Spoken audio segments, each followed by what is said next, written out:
My name is Anita Davenport Brooks. I'm the Group HR Manager for Landa. Landa manufacture tubular components for the automotive industry.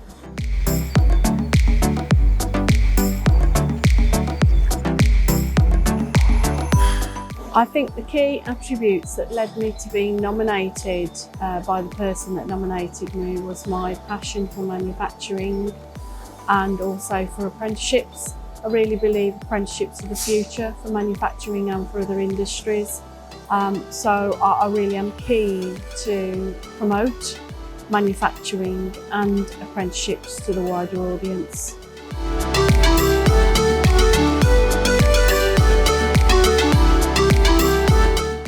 Biggest influences on my career in manufacturing has to be the Japanese. I love the way their processes work. I love the ideas that they have.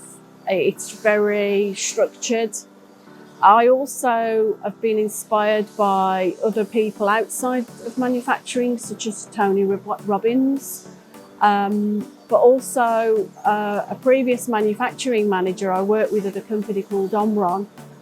He was so inspiring, Nigel, because he took every day as it came. He didn't get riled by any of the challenges. He was very calm, very collected, and he always said, tomorrow's another day.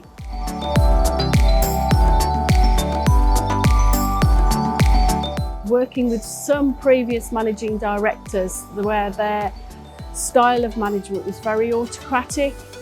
They were not people-focused at all. They didn't believe in apprenticeships.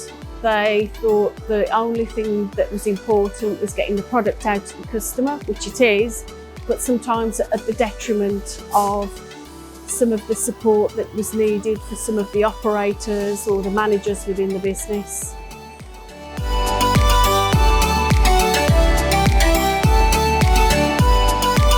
Changes in technology, more robots, the introduction of cobots, also being able to use AR, VR within training, but also within design and development.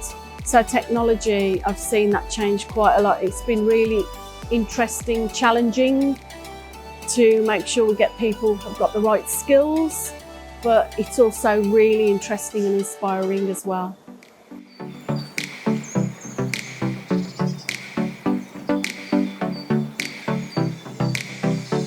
Everything is getting leaner, smarter, so we need to upskill our workforce and make sure they've got the digital skills for the future, not only in our industry, but also within manufacturing generally. At Landa, we have taken on 2 new businesses now, so we now have 2 other sites. They're not as advanced technically or as far as skills is concerned within those businesses. So our challenge is there is to making sure we upskill them, but also make sure that we continue with our apprenticeship programme as well.